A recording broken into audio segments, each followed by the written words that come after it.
அன்பார்ந்த spiritual TV நேயர்களுக்கு கிருஷ்ணன் ராஜகோபாலன் காலை நல்வணக்கத்தை பகிர்ந்து கொள்கிறேன். இந்த ஆவணி மாதம், குரோதி வருடம் ஆவணி மாதம் நிலவை எப்படி இருக்குன்னு பார்க்கணும். ராசி பலனை பார்க்கறதுக்கு முன்னாடி அதற்குரிய கிரக நிலைவுகளை பார்க்கும்போது மனசு திருப்தியாக இருக்குது. சனீஸ்வரர் எப்போதும் போல வக்கரம், வேறு யாரும் வக்கரம் கிடையாது. கிரக நிலைகளை பொறுத்து இந்த ஆவணி 10ஆம் தேதி உங்களுக்கு அந்த இருக்கக்கூடிய அந்த செவ்வாய் நகருவார். அதே மாதிரி சுக்கிராச்சாரியர் நகருவார். சுக்கிராச்சாரியருக்கு இடம் உங்களுக்கு பொறுத்த வரைக்கும் கண்ணியில் இருப்பார், கண்ணிக்கு போவார். தற்போது அங்கே ஆவணினால சூரியனும் சுக்கிரனும் சிம்மராசியில் இருப்பாங்க. செவ்வாயும் குருவும் ஆஸ் யூஸ்வலாக ரிஷபத்தில் இருப்பாங்க. ராகு மீனத்தில் இருப்பார், கேது கண்ணியில் இருப்பார், சனீஸ்வரர் கும்பத்தில் வக்கரத்தோடு இருப்பார். அவர் இப்போது வக்கர நிவர்த்தி ஆகப்போகுது. குரு வக்கரம் ஆன பிறகு அடுத்த மாதம் தான், நவம்பர் மாதம். அதே நிறைய டைம் இருக்குன்னு. பிப்ரவரி மாதம், மார்ச் மாதம் 6 போட்டிருக்கு. குரு வக்கர நிவர்த்தி அடைவார். இப்படிலாம் இருக்குது. அதாவது சில மாதங்கள் நம்மளால் ஒரு நாள் 2 நாள் இருந்தாலும் நம்மளால் தாக்கு பிடிக்க முடியல. மாத கணக்காக இவன் மாற்றி முக்கியமாக சனி குருவெல்லாம் வக்கரமே ஆகக்கூடாது. நம்ம இருக்கிற லட்சணத்துக்கு எல்லாம் ஆயிடுச்சுன்னா நம்ம ஒரு சாப்பாடுக்கு திண்டாட்டோம். ஆனால் அந்த மாதிரி நம்ம நாட்டில் எப்படியா இருந்தாலும் நமக்கு கடைசி நல்லதாக இருக்கும், ஒரு பிரச்சனை இருக்காது. வெளி வட்டாரத்தில் பிரச்சனைகள் நிறைய இருக்கும் தான் மூக்கை நுழைக்காதீங்க. உங்கள் சொத்து பத்திரமா உங்கள்ட்ட இருக்கும். உங்கள் சொத்து வருமானம் ஜீவனம் வியாபாரம் எல்லாம் அது நல்லா நடக்கும், பயப்பட வேண்டாம். யாரோ எதுக்கோ எதுவும் சண்டை போட்டுருப்பாங்க, அங்கே சம்பாதிச்சுப்பாங்கன்னு நம்ம மூக்கை நுழைக்க வேண்டாம். ஏன்னா ஆவணி மாதம் வரைக்கும் நல்லாயிருக்கும். ஆவணி தாண்டினோன்னு குரு வக்கரம் ஆகிடுவார். இதுக்கே சனீஸ்வரம் வக்கரம். அது சனீஸ்வரம் வக்கரம் முடிஞ்சாது, அப்புறம் குரு வக்கரமாலாம் இல்லை. ரெண்டுமே ஆகும்போது என்ன ஆகுது, நேர்மையான வியாபாரங்கள்லாம் தழுகிழ போகும். இப்போதைக்கு நமக்கு இல்லை. அது புரட்டாசி மாதம் வரும்போது பார்த்துக்கலாம். இந்த மாதம் ஃபுல்லாக வெரி ரொம்ப சென்ட்ரல் வீசக்கூடிய அருமையான காலமாக இருக்குது. வர வேடிக்கை ஆடி மாதம் காற்றடிக்கணும். அது என்ன காற்றடிச்சுன்னு தெரியல. ஆவணி மாதத்தில் வரக்கூடியது ரொம்ப அருமையான காலம். திருமணம் பொறி காலம், காற்றும் எல்லாம் இருக்கும், நன்னா இருக்கும். மழை இருக்கும், வெயில் இருக்கும், சோகமாக இருக்கும். நல்ல விருத்திக்கு நிறைய வரும். உணவுப் பொருட்கள் நல்ல திருப்தி, என்னென்ன உண்டோ நன்னா இருக்கும். வியாபாரங்கள் சிறப்பாக நடக்கும். தெளிவான சிந்தனை இருக்கும், சிந்தனையில் தெளிவு இருக்கும். ஆக கிரக நிலவரைப்படி பார்த்தா கூட moment of the so and so செவ்வாயும் சுக்கிரனும் மகந்து போன பிறகு மெதுவாக புதன் ஆவணி 15ஆம் தேதி மாத கடைசி, ஆவணி 15ஆம் தேதி இந்த ஆகஸ்ட்டுக்கு மாத கடைசியில் போவார். 31ஆம் தேதி ஆகஸ்ட்டில் புதனுக்கு மெதுவாக சிம்மத்து வருவார். முதலாளி சூரியன்ட்டுக்காக கூட இருப்பார். இதில் வேடிக்கை என்னென்னா, ரொம்ப அனுகூலம் நமக்கு என்னென்னா, சனீஸ்வரர் கும்பத்தில் வக்கரத்தில் இருக்கார் இல்லையா, அந்த கும்பமும் சிம்மமும் ஒருத்தருக்குள்ளே பார்த்துப்பாங்க. கிரகம் சனீஸ்வரர் சுக்கிரன் சூரியன், சனீஸ்வரன் சூரியன் புதன். அழகா இந்த குரு செவ்வாய் ஒரு யோகம். அங்கேருந்து பார்க்கும்போது கண்ணி பார்ப்பாங்க. கண்ணியில் பார்த்த போகும்போது ஒரே நாளில் செவ்வாய் மிதுனத்துக்கு போவார். அதே நாளில் கம்ப்ளீட் சுக்கிரன் கன்னிக்கு வருவார். ஏன் அப்படின்னா, ராகு கேது உட்காந்துருப்பார். கேதுவோட சுக்கிரன் உட்கார்ந்தா என்ன ஆகும் தெரியுமா உங்களுக்கு? ஒன்றாகாது, மதம் தான் இருப்பாங்க. அதே மாதிரி அந்த செவ்வாயை பார்க்கும்போது தான் என்ன தூங்கின்னு இருக்கேன்னா ஒரு இன்ஸ்ட்ருமெண்டேஷன் கொடுப்பான், த்ரிஃப்ட்டு. அப்போ தான் கேது முழிச்சுன்னு அப்படியா அப்படின்னு பார்க்கும். ஸோ இதை மாதிரிலாம் ஒரு கிரகநாதர்கள் இப்படி இருக்காராங்கன்றதுக்காக வேண்டி நம்ம ஒதுங்கி போக முடியாது. எல்லாம் இங்கே ப்ரோக்ராம் பண்ணியிருக்கு. அதனால் அது பிரகாரம் நம்ம இயங்க முடியும். அதுக்காக ஸ்லக்கிஷ்னஸ் இருக்கும். அப்படி கலைகள் ஆர்வம் இருந்தாலும், எல்லாத்துலையும் நல்லா இருந்தாலும், விருப்பம் இருந்தாலும் திகட்டி போயிடும் எல்லாம். ஒரு அலட்சிய பாவம் என்ன பெரிய இருக்க போகுது. இது மாதிரி கேது கொடுக்கும். சுக்கிராச்சாரியர் என்ன பண்ணுவார், செவ்வாய் பார்க்கறதுனால இன்னும் ஒரு அனுகூலம் நமக்கு என்னென்னா, ரசனைகளை அனுபவிக்க தெரியலன்னா மனுஷன் பிறக்கவே வேண்டாம் வாழ்க்கையில். அதுக்கு உண்டான ரசனைகளை கொடுத்து, அதை அனுபவிக்கூடிய சரீரத்தை கொடுத்து, அது சம்மந்த மாதிரி புத்தியை கொடுத்து, அதுக்கு தெரிந்த சிந்தனைகளை கொடுத்து செயலாற்றாமல் அது ஒரு டீம் ஒர்க்காக பண்ணி பண்ணுறதுக்கு செவ்வாய் மட்டும்தான் பண்ண முடியும். சனீஸ்வரன் துணை புரிவார். சனீஸ்வரன் பாத்திரம், செவ்வாய் பொருள். அழகாக சாப்பிட்றதுக்கு. அந்த சம்மந்தப்பட்ட விஷயங்களில் செவ்வாய் சனி ஒரு பிரச்சனையும் இல்லை. அண்ணா இருக்குது. செவ்வாய் தன்னுடைய பார்வையை சுக்கிரனையும் கேதுவையும் பார்க்குறார். குரு தன்னுடைய பார்வையை கேதுவை பார்த்து தோஷம் போக்குறார். குருவனுடைய பார்வை சுக்கிரனுக்கு கண்ணிக்கு போன உடனே சுக்கிரனையும் பார்க்கக்கூடிய பாக்கியம் கிடைக்கிறது. ஆக தோஷமற்ற இருந்து நீங்கி சோஷமற்ற ஒரு காலமாக இருக்கும்போது மனசு சுத்தமாக இருக்கும். தோஷம் போனாலே மனசு சஞ்சரிக்காது. கண்ணாவனான்னு புத்தி போய் அப்படி போய் இப்படி போய் அந்த அலட்டல் பண்ணி பயம், உச்சல், வேதனை, துக்கம் இதெல்லாம் காணாப்படும். இன்னும் இது அப்படின்னு பார்த்தோன்னா இந்த மாதம் கிரக நிலை அப்படி இருக்குது. சந்தோஷமான காலம். எவ்வளோ காலம் அனுபவிக்கலான்றது இல்லை.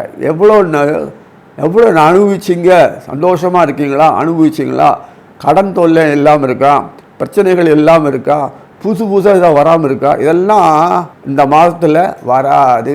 தெளிவாக இருப்பீங்க. தெளிவாக இருந்தாலே போதும் அனுபவிக்க முடியும் வாழ்க்கையில். அதனால் கவலைப்பட தேவையில்லை. சனீஸ்வரனுடைய தொடர்பு இருக்கும்போது இதில் என்ன ராகு கேதுக்குள்ளே மாட்டின்ட்டு சனீஸ்வரன் பார்த்தா வெளில இருப்பான். சனீஸ்வரன் நிற்கிற கால் யாருன்னா சதயம், ராகு நிற்கிற கால்மான்னா உத்தரட்டாதி. இப்படியே போயிட்டு இருக்கு. 50-50 போயிட்டு இருக்கு. அந்த குரு வக்கரமான உடனே போச்சு ஆபத்து. என்ன பண்ண முடியும்? நமக்கு கொஞ்சம் நன்னா இருந்தாலும் அடுத்த நிமிஷம் இதாக பிரச்சனை ஆகிடுறது. அது ஏன்னு தெரியல. நமக்கு வாழ்க்கையில் பொறுத்தவரை கஷ்ட நஷ்டங்களை வருவதுக்காக நம்ம எதுவும் பயப்படக்கூடாது, துணிஞ்சு இருக்கணும். நமக்கு ஏன் எப்படி இருக்குன்னா அங்கெல்லாம் மில்லியன் பில்லியன் ட்ரில்லியனில் மிலிட்ரி எக்யூப்மெண்ட்ஸ் நாசம் பண்ணிட்டு இருக்கான். அவ்வளோ செலவிக்கிறான். நமக்கு இங்கே கவர்மெண்ட்டு ஒரு இது போடுறதுக்கு ஓடு தண்டோ போகிறதுக்கு கூட பணம் இல்லை. அப்படி அது எப்படி இருக்கு? சாப்பாட்டுக்கு எப்படி இல்லை ஊரில் பணம் அப்படி போகிறது. இங்கே வந்து நம்ம எல்லாம் கொடுத்து இருந்து நம்மளால் அனுபவிக்க முடியல, வசதி வாய்ப்பில் உண்டாக்க முடியல, எதுவும் பண்ண முடியல. டிரான்ஸ்போர்ட்டு நாலேஜ் எல்லாம் ஃபெயிலியர். அதனால் இங்கே ஏன் அப்படி இருக்குது நம்ம எப்படி வழிவித்துறலையே தெரியல. அப்போ இந்த மாதம் நல்லா மூளை ஒர்க் பண்ணும். ஆவணி மாதத்தில் சிறப்பாக இருக்கும் ஏற்றம். ஏன்னா தட்சிணாயன புண்ணியத்தில் நலம் காமிச்சு சூப்பராக இருக்கும். இதில் பார்க்குறது வாழ்க்கையில் உலகத்தில் வாழணும், நல்லா அனுபவித்து சந்தோஷமாக வாழணும். நம்மளும் அனுபவிக்கிறோம், மற்றவங்களோட சேர்ந்து அனுபவிக்கிறோம், எல்லாரும் அனுபவிக்கிறோம். அனுபவிக்கிறது என்ன? சந்தோஷங்களை ஷேர் பண்ணிக்கிறது, துக்கங்களையும் ஷேர் பண்ணிக்கிறது, இதெல்லாம் இருக்குது இல்லையா? உறவுகளை ஷேர் பண்ணுறது, அது பகவானோட தொடர்பு கொண்டு செயல்படுறது. எல்லா தெய்வங்களும் நம்ம பாராட்டி அவங்க நம்ம கூட அனுபவிக்கிறதுனால நம்மளால காலத்தை ஓட்ட முடியுது. இல்லைன்னா வெளிநாடு மாதிரி தான் இருக்கும். மூட்டை பார்த்துட்டு இருக்கணும். அவ்வளோ படம் மூட்டையாக இருக்கும், ஒன்றும் இருக்காது. ஸோ இதுக்காக சொல்கிறேன்னா இந்த கிரக நிலையில பார்க்கும்போது இந்த மாதம் ஆவணி மாதம் சுக்கிரனால யோகம் வரும். இப்படி யோகம் வரக்கூடிய சுக்கிரன், சனீஸ்வரர், செவ்வாய், எல்லாம் புதன் எல்லாராலையும் யோகங்கள் வருது. சூரியன் அந்த யோகங்கள் வரும்போது நமக்கு வந்து அவ்வளோதான். காலியான பர்செல்லாம் ஒப்பிக்கலாம். கடன் துவாரம் இருக்காதுன்னு அர்த்தம். பணம் ரொம்ப அடங்கி நமக்கு தேவையான அளவுக்கு வந்து ரொம்பிடுறது. 50 அது போதும். புதுசாக ரீஃபைனான்ஸ் வாங்கிக்கலாம். நமக்கு எப்போதுமே கடன் பற்றி பயப்படுறதே கிடையாது. ரொட்டேஷனுக்கு பணம் வந்தால் போதும். அப்படி தான் நம்ம பெரும்பாலும் பிஸ்னஸ் பண்ணால் இருப்போம். அதனால் இந்த விதமான பார்க்கும்போது கிரகநிலை நன்னா இருக்கிறதுனால இந்த மாதிரி நன்னா இருக்கிறதுக்கு சொல்கிறேன்னா ஆரோக்கியமாக இருப்பீங்க. மனசில் தெம்பு தெளிம்பு சந்தோஷம் வந்ததுனால உடம்பு நார்மலாகிடும். இது எல்லாருக்கும் தெரியும் நினைக்கிறேன். அதனால் விபத்துகள் குறைச்சலாக இருக்கும். தேவையற்ற சஞ்சலமான புத்தி போய் போய் குடும்பத்தை பிரிக்காது. திருமண உறவுகள் நல்லா இருக்கும். ஹஸ்பண்ட் ஒய்ஃப் ரிலேஷன் நல்லா இருக்கும். ஃபாதர் ரிலேஷன் நல்லா இருக்கும். குழந்தைகள் ரிலேஷன் நல்லா இருக்கும். எஜுகேஷன் நல்லா இருக்கும். எல்லாம் நல்லா இருக்கும். தேவையில்லாத விஷயத்தில் யாரும் தலையிடாது இருந்தாலே போதும். சரி, இனி ஒவ்வொரு ராசியினுடைய பலன்களை பார்ப்போம். அன்பார்ந்த கும்பராசி நேயர்களே, ஆவணி மாதம் பொன்னான காலம். ஏன் அப்படி சொல்கிறேன்? ஒவ்வொரு மாதம் பொன்னான காலம். ஆவணி மாதம் என்ன ஸ்பெஷல் இருக்குது அப்படின்னா, ஆவணி மாதத்தில் தான் நல்லதெல்லாம் குடும்பத்தில் நம்ம குடும்பமாக நம்ம சம்பிரதாயத்துக்கு உட்பட்டு வாழ்ந்துட்டுருக்கோம். நம்ம சம்பிரதாயமே பாரத பூமியில் இறைவனை ஒட்டி தான். இறைவனுடைய 39 கோடி தேவர்களும் இங்கே சாமியாக இருக்காங்க. அவங்களுக்கு ஏற்ற சாமியார் அந்நியம் தாய் தந்தை அண்ணன் தம்பி மாதிரி சாமி நமக்கெல்லாம் கூடயே இருந்து செயல்படுறதுக்கு. ஏன்னா அந்த அளவு சக்தி கொடுத்துருக்காரு. கொடுத்தா தான் நம்மளை கூடயே அவர் கவனிச்சாதான் நம்ம பூன் போயிட்டீங்க. எப்போதுமே நமக்கு அந்த சாமர்த்தியம் கிடையாது. பில்லியன் ட்ரில்லியனாத்துக்கு சாமர்த்தியம் கிடையாது. அப்படியே ஆனாலும் பணத்தை ஐடிக்காரன் பிடிங்கி போடுவான், இல்லை ஆளாச்சி கொண்டு விடுவாங்க. இதெல்லாம் நம்ம ஊர் சர்வசாதாரணம் தான். வெளிநாட்டில் ரொம்ப மோசம் இது. அவங்கெல்லாம் வாடலை, எப்படின்னா வாடலை. நம்ம அப்படி சாமர்த்தியம் இல்லை. நமக்கு பேச தெரியும், நல்லா பேச தெரியும், எளிமையாக வாழ தெரியும், சந்தோஷமாக இருக்குது, அரவணைச்சிருப்போம், குற்றம் குறைய பார்க்க. இப்படிலாம் நம்ம வாழ்ந்து பழக்கம். நம்ம பகவான் ஈடுபட்டு இந்த கல்ச்சர் ஹேபிடேஷனில் வரும்போது அந்த கோயில் சம்பிரதாயம் சம்மந்தப்பட்ட திருவிழா, அந்த வீட்டில் சடங்குகள், அதெல்லாம் நமக்கு வந்து ஒரு பெரிய கொடுப்பினை. நமக்கு அந்த குடும்பங்கள் மொத்தம் ஒத்துமையாக இருந்தால் சந்தோஷம். ஒரு குடும்பத்தில் 4-5 பேர் தான் இருக்கணும். இருக்க மாட்டேன்றாங்களே. ஏதோ வருவான் போவான். இன்னும் லீவ் அன்றைக்கி பையன் கூட மறுபடியும் போய்டுவான். பார்க்கணும் வந்தேன், லீவு, ஒர்க் இருக்குது. ஒரு குடும்பத்தில் இப்படி இருந்தால் என்ன ஆகும்? குடும்பத்தில் அண்ணன் தம்பி அம்பி அக்கா அதெல்லாம் ஒரு கதைக்கு படிக்கலாம். இப்போ யாருமே கிடையாது இந்த குடும்பத்திலையும். அதிகமாக 2 பேர், அது கூட புருஷன் கொஞ்சம் அது கூட எங்கேயோ இருக்கான். தாத்தா பாட்டி அப்பாவுக்கு அப்பாயின்மெண்ட்டு, அம்மாவுக்கு அப்பாயின்மெண்ட்டு, பொண்ணுக்கு அப்பாயின்மெண்ட்டு, மகனுக்கு அப்பாயின்மெண்ட், பேரன்னு பார்க்க அப்பாயின்மெண்ட், இப்படி வைக்கக்கூடிய காலமாக போயிடுது இப்போல்லாம். ரொம்ப கேவலமாக இருக்குது. அப்போ எப்படி வெற்று வாழ்க்கை? அந்த வெற்று வாழ்க்கை வரக்கூடாதுன்னு தான் பொறுத்த வரைக்குமே இந்த மாதிரி கடவுளோடு எப்போதுமே இருக்கணும்னு தான் நம்ம புராணங்களே எல்லாமே சொல்கிறது. தசரதருக்கே கடைசி நேரத்தில் யாரும் இல்லை, பொலையும் போகிறார். இப்படி யாருமே கிருஷ்ணருக்கு கடைசி நேரத்தில் யாரும் கிடையாது, எல்லாத்தையும் அமுச்சிட்டு தான் போகிறார் கடைசியில். இப்படி ஒவ்வொருத்தருக்கும் ஒரு மாதிரி பகவான் ஏன் வச்சார்னா, ஐயம் ஆளு வித்தியோன்னு இன்னைக்காக தெரிஞ்சுக்கணும். இல்லை, அதுக்காக தான் நான் இருக்கேன். அந்த நேரத்தில் நினைக்க பகவானை நான் இருக்கேன். ஏன்னா இந்த பாரத பூமி வந்து ஸ்பெசிஃபிக்காக இது நடந்திருக்கு. இந்த பூமி இது ஒரு வரப்பிரசாதம். அதனால் கர்ம பூமி, இந்த கர்ம பூமி சொல்லக்கூடிய இந்த ஒரு பூமி மட்டும்தான், மற்ற நாடெல்லாம் கிடையாது. இங்கே பெரிய வரப்பிரசாதம் இருக்குது. நமக்கு இந்த புராணங்கள் சாஸ்திரங்கள் படிக்கிறதுக்குள்ளேயே வாய்ஸே முடிஞ்சிடும். அது தெரிஞ்சு கொள்கிற பாக்கியம் எத்தனை பேருக்குன்னு தெரில. அது தெரிஞ்சுன்னா ஓரளவுக்கு ஒரு நிம்மதி, சந்தோஷம், திருப்தி இருக்கும். அவ்வளோ உண்மை நடந்த விஷயங்கள் அந்த காலகட்டத்தில். அதனால் இதெல்லாம் பார்த்து அனுபவிக்க சம்மந்தப்பட்ட விஷயம் ஞானம், சித்தாந்தம், அது வெறும் பொழுதுபோக்கு இல்லை. அதெல்லாம் அது தார்மீக, அது பிரகாரம் நடந்தே தீரும். அவங்களால் யாராலையும் எதையும் மாற்ற முடியாது. உங்கள் சன் டிவி ப்ரோக்ராம் வேணால் மாற்றலாம் தவிர, இதை வேணால் பண்ணலாம் தவிர, இதெல்லாம் அவ்வளோ சுலபமாக மாற்ற முடியாது. கதை காட்சிகள் வேணால் கோப்புகளை மாற்றலாம் தவிர, அவருடைய ப்ரோக்ராம் எதுவுமே நடக்கக்கூடியது எல்லா அளவும் மாறவே இல்லை. 28வது சதுரயுகம் நடக்கிறது. ஒவ்வொரு சதுரயுகம் வரும்போது அதை தன்னப்பட்ட ப்ரீசிடென்ட் நடந்ததுக்கு பார்த்தோன்னா நம்ம ஆச்சரியமாக இருக்கும். கால அளவு எல்லாம் குறைச்சி நேரம் இன்க்ரீஸ் பண்ணிட்டே வருவார். இதெல்லாம் சுகபிரம்ம சொல்லக்கூடிய மகாபாகவத்தில் இப்போ பாகவத்தில் தெளிவாக எல்லாம் யார் வேணால் சொல்லலாம். சுகபிரம் பரிசுத்து மேலே போயிட்டார். வேறு யாரும் சுகபிரம் சூத பௌராணன் மூலம் விட்டு பின்னாடி வரக்கூடிய பாக்கியத்து கிடைக்க நமக்கு இன்றைக்கி படிக்க தெரிஞ்சுன்னு அவள் பெரிய மகான்கள்லாம் என்னென்னா நம்ம இந்த அளவு ஓரளவு தெரியறதுலன்னு தெரிஞ்சிருக்காது. இதுக்கே வெள்ளக்காரன் வந்து நாசம் பண்ணிட்டு போயிட்டான். இருக்கிற கொஞ்சம் அறிவும் போயிடுது. அப்புறம் பற்றற்ற வாழ்க்கையில் வாழறதுக்கு வேண்டி பகவானை பிடிச்சி பற்றற்ற வாழ்க்கையை வாழினா, பகவானை விட்டுட்டு பற்றற்ற வாழ்க்கையாக நல்லது, பற்றற்ற வாழ்க்கை நல்லது நான் போது விஷயங்கள்லாம் நம்ம தெரியும் குடும்பத்தில். அதெல்லாம் பற்று அற்று எதையோ பற்றிண்டு ஆயிடுது. இது என்ன தேவையாது? எப்படி நிம்மதி வரும்? தேடல், சர்ச்சு தேடின்னு எங்கே போக முடியுங்க? வாழ்க்கை இந்த கும்பத்தில் பொறுத்த வரைக்கும் ஏன் அப்படி வச்சுருக்காங்கன்னா, அது பெரிய கதையே உண்டு. அதுக்கெல்லாம் நேரம் கிடையாது அவங்க சொல்கிறதுக்கு. அப்புறம் இன்னது அஸ்ட்ராலஜி சொல்கிறான்னு சொல்கிறான்னு ஆகிடும். ஆனால் கும்பத்தில் பொறுத்த வரைக்கும் அந்த கடைசி நேரத்தில் வரக்கூடிய நாட்களில் வைப்பாங்களே, மனுஷன் சொர்க்கத்துக்கு மோட்சத்துக்கு போகணுன்னு வரக்கூடிய நாட்களில் 16 நாள் கும்பம். அதே மாதிரி ஒரு நல்ல ஃபங்க்ஷனுக்கும் கும்பம் உண்டு. கும்பநீர் அதை மந்திரங்கள் சொல்லி அந்த பத்தை ஆக்கர்ஷிப்பார்களில் கொடுத்து செஞ்சு அதை இதோடு நடக்கக்கூடிய காரியம் செய்கிறது. அது முக்கியமான விசேஷம் கும்பம். அந்த கும்பம் அமைப்பு தான் கும்பத்துக்கு சம்மந்தப்பட்ட சொல்லி கர்மங்களுக்கு முடிவு கட்டுற நாள். அந்த பறவை கர்மங்களுக்கெல்லாம் முடிவு காட்டணும். அந்த யார் கும்பத்தில் திறந்தாங்களோ அவங்களுக்கு. அதனால் அவங்களுக்கு உலக விஷயத்தில் பொறுத்த வரைக்கும் கொஞ்சம் ஃபெயிலியராக தான் இருக்கும். எல்லாமே பிறந்ததுலேருந்து கொஞ்சம் ஃபெயிலியராக இருக்கும். பயப்பட வேண்டாம். ஒரு டிஜெக்ஷன் வரணும், வெறுப்பு வரத்துக்கு தான் வச்சுருக்கான். எதிர்பார்த்ததில் 0 ஆகும். அப்படியே கல்யாணம் பண்ணாலும் வாழ்க்கை இனிக்காது என்னதுன்னு. அதே மாதிரி பிறந்த குட்டிகள் வளர்ப்பு பார்த்தோன்னா அது ஏதோ ஆண்டு இருக்கும். அறிவு விருத்தியாகி வரத்தோன்னா அப்படியே லக்கிஷாக இருக்கும். தடைப்பட்டு வரும்.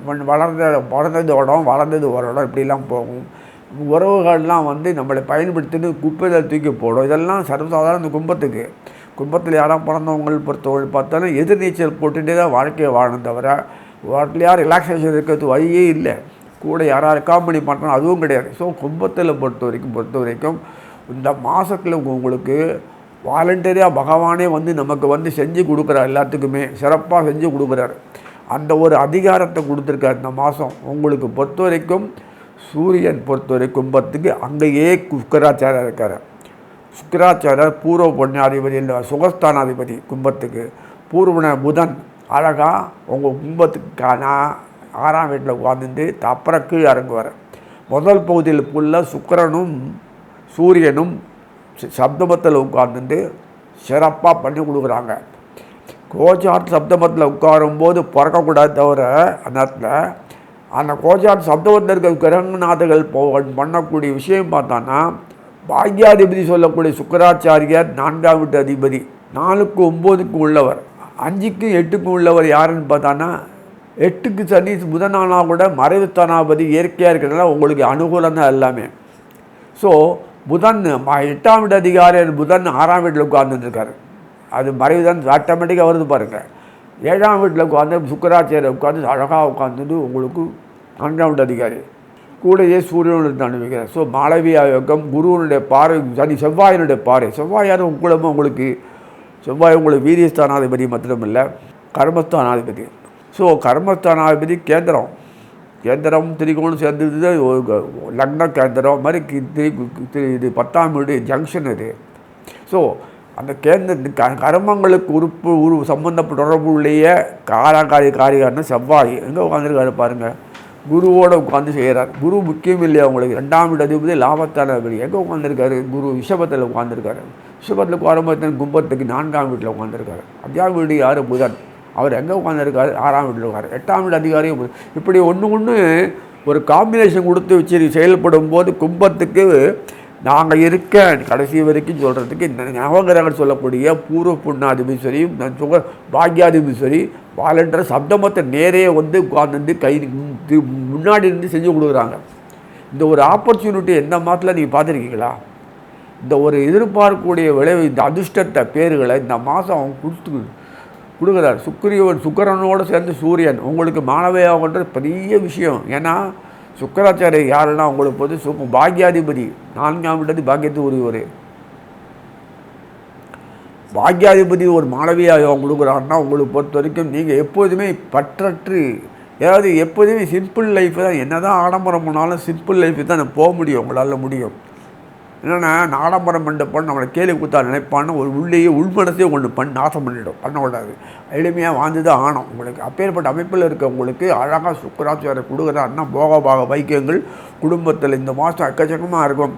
நம்மளும் பெரிய அந்தஸ்து லெவலில் வாழ்ந்து காட்ட முடியுன்றது ஒரு எடுத்துக்காட்டாக இந்த மாதம் ஃபுல்லாக அமைச்சு கொடுத்துருவான். கவலையே இல்லை, ஒரு தட்டுப்பாடு இல்லை கட்டுப்பாடு எதுவுமே இல்லாத ஒரு மாதம் இந்த மாதம் வரும்போது. ஆனால் ஒன்று அத்துமீறி யாரும் போக மாட்டாங்க இந்த மாதம். அது இயற்கையாக அந்த வீட்டில் அமைப்பு இருக்குது. அதனால் ஒரு அடக்கம் இருக்கும். பணத்து செல்வமோ அது எது விஷயங்களோ பார்த்துட்டு ஒரு காஷன் யாருன்னா சொம்பத்துக்கு எப்போதுமே உண்டு. அப்படியே கொஞ்சம் அப்படி அனுபவிச்சா கூட கொஞ்சம் எட்டுப்பாடாக இருப்பான். ஸோ குடும்ப வாழ்க்கையில் பொறுத்த வரைக்கும் அவர் எதிர்பார்க்குற மாதிரி அமைப்புகளை இந்த மாதம் கொடுத்துருவார். ஏன்னா எதிர்பார்க்குற மாதிரி அமைப்புகளில் ஒன்றுமே வராது. அப்படி ஒன்று விட்டு தான் இருக்கணும். அந்த குடும்பத்தை நடத்துறது கடைசி வரைக்குமே ரொம்ப கஷ்டகாலம். எல்லாருமே சம்ஸ்கார சாகரம் தான்.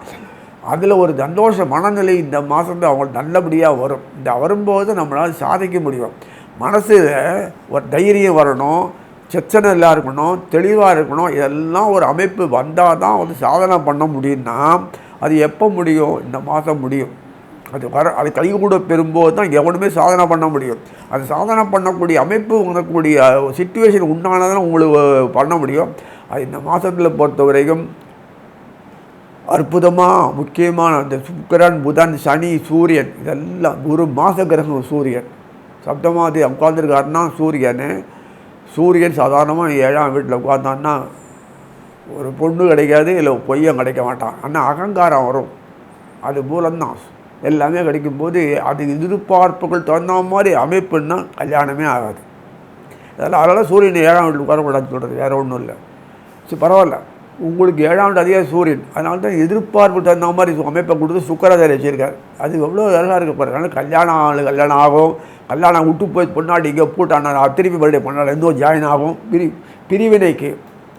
ஸோ ரெண்டு மனநிலை மாறி பிரிஞ்சு போனதுனால மறுபடியும் ஒற்றுமை வரும். விட்டு கொடுத்து வராங்க. இன்னும் கேப் இருந்திருக்கு பரவாயில்ல, இன்னும் சேர்ந்து கூடிய அமைப்பு வந்திருக்கு. அப்புறம் ஞானத்தில் எப்போதுமே நீங்கள் இது பயங்கர ஞானி தான் நீங்கள். உங்களுக்கு அதனால் ஒருத்தருக்கும் கஷ்டங்களை லேசாக திரும்பி போயிடுவீங்க, சந்தோஷத்தையும் லேசாக திரும்புவீங்க. அந்த மாதம் மகிழ்ச்சி கொடுக்குறது சந்தோஷம் நன்னா திருப்தி எடுத்து அனுபவிங்க. அப்படி ஒரு காலம் ஒரு நிலைமை வந்திருக்கு. இந்த பொன்னான ஒரு அந்த ஆவணி மாதம், ஏன்னா கிரகத்து நிலையை பார்க்கும்போது ஒரு 10 ஆவணி 10ஆம் தேதி இந்த செவ்வாயோட குரு இருக்கும்போது செவ்வாய் விரிஞ்சு மிதந்து போவார். அதே நாளில் சுக்கராச்சாரியர் சிம்மத்திலேருந்து கன்னிக்கு போகிறார் ஒரே நாளில். ஏன்னா செவ்வாயுடைய பாறை கன்னிக்கு விழும். செவ்வாய் உங்களுக்கு வீரியஸ்தானாதிபத்தியம் இல்லை, அவன் தான் கர்மத்துக்கு சம்மந்தப்பட்டவன் இல்லையா? அதனால் அவ்வளோ அனுகூலமாக பண்ணுறாரு. குரு தனாதிபதி லாபாதிபதி, அவருக்கும் அனுகூலம் பண்ணி கொடுக்கும்போது என்ன உங்களுக்கு கஷ்டம் இருக்கும் இந்த மாதம். வழக்கம் போல் சந்தர்ப்பம் கிடைக்கும்போது உடனடியே பயன்படுத்திக்கணும். சக்ஸஸ்ஃபுல்லாக வரணும், வாழ்க்கையில் வரணும். டைம் எலும்பு நிற்போம். இந்த புறா இது கொக்கு உட்காந்துருக்கும், கதை திருவள்ளூர் கதை பார்த்துருப்பீங்க. கொக்கு உட்காந்து பார்த்துட்டே இருக்குமா, வருமன். அந்த மாதிரி இந்த மாதம் அப்படியே பயன்படுத்திக்கோங்க.